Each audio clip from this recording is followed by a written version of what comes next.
Coming in from Riyadh, Saudi Arabia's defense forces have intercepted multiple aerial threats, and this is of course amid the rising tension. The kingdom shot down 4 drones and a ballistic missile over several regions, while a second missile landed outside the populated area. 1 drone was intercepted near the northern border and 3 others in the eastern province. In Riyadh, 2 ballistic missiles were detected. One was successfully intercepted and the other fell outside residential zones. Saudi Arabia has repeatedly faced aerial attacks since the US-Israeli strikes against Iran that of course began on February 28. Himanshu Bhatt, political analyst, Bipin Sharma, who is a senior journalist, and Sanjeev Unial, political analyst, now also join us in the conversation. I welcome you all and thank you all very much for joining us in the conversation here. Himanshu Bhatt, I want to come to you first.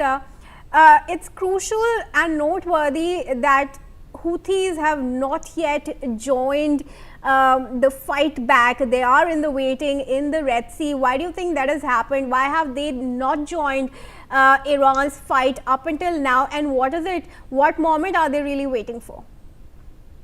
Well, they are waiting for the right time. That's the way you got to put it. See, they have not. What's that right time? Yeah, what is? See, for them the right time could be, see, for Iran the situation is whatever we talk, whatever the repulsions Iran is doing on the attack on them, see, Iran is getting hit very badly. That one thing you must accept and must remember. See, Iran is hitting back out of the capacity, that is also right. But at the same time, Iran itself is getting a real good hit. So I think Houthis are a backup.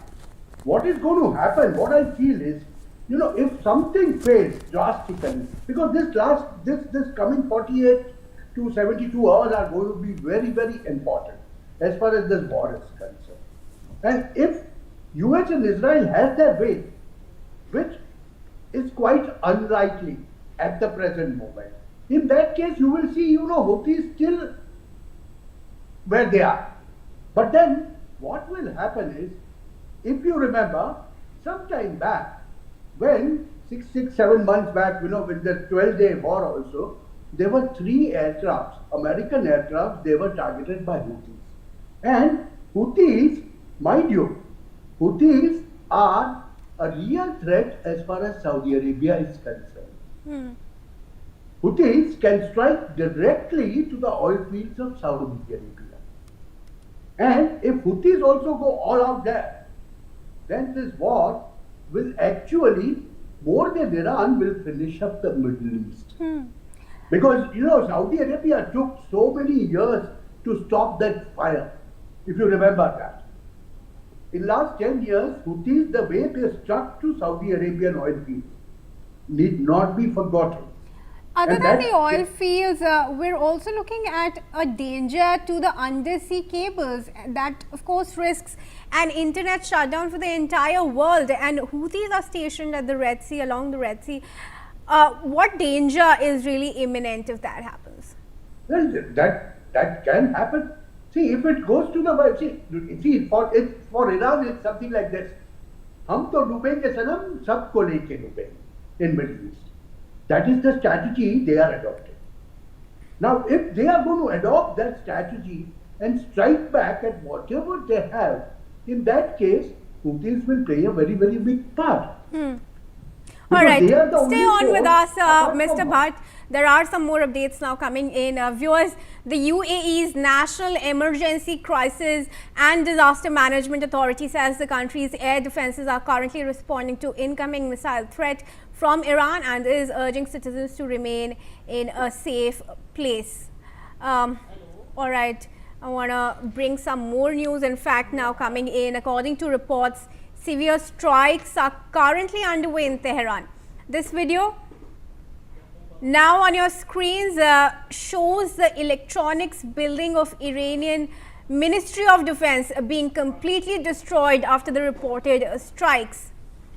I want to come to you now, Bipin Sharma, on this. would you have thought, or would anybody have thought, that Iran would have been able to prolong this conflict for this long and retaliate in such a strategic manner now that the war is in the fourth week?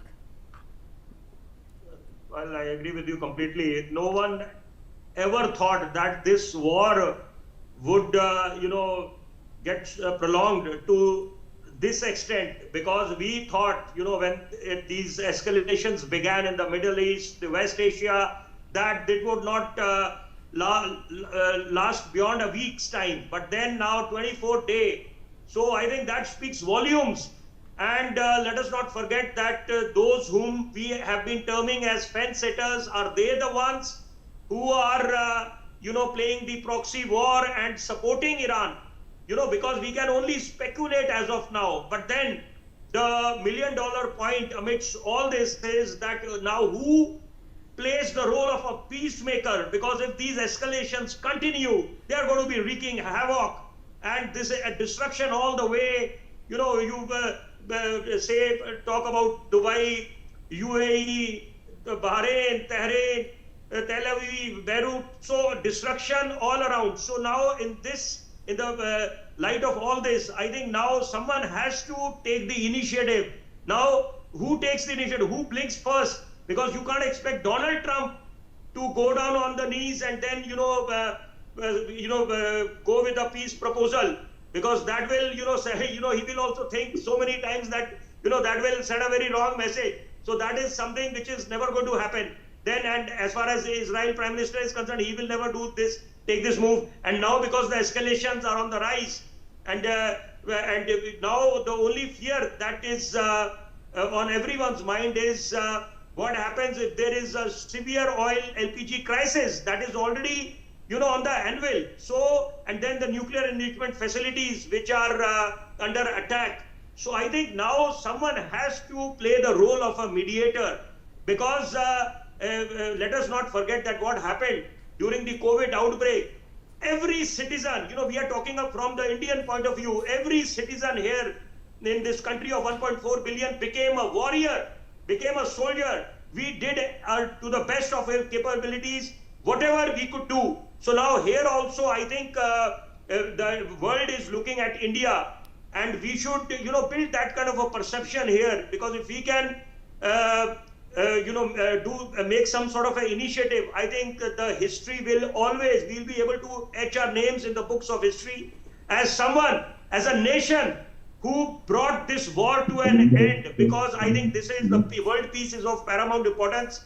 And if anyone is under a false notion that the World War III has not begun, the world is already at war. So I think now the writing is on the wall, and danger looming large. So I think now India has to take a call, because China, you can't expect them, because they are fence sitters, and they are the ones actually who are looking for an opportunity in this big time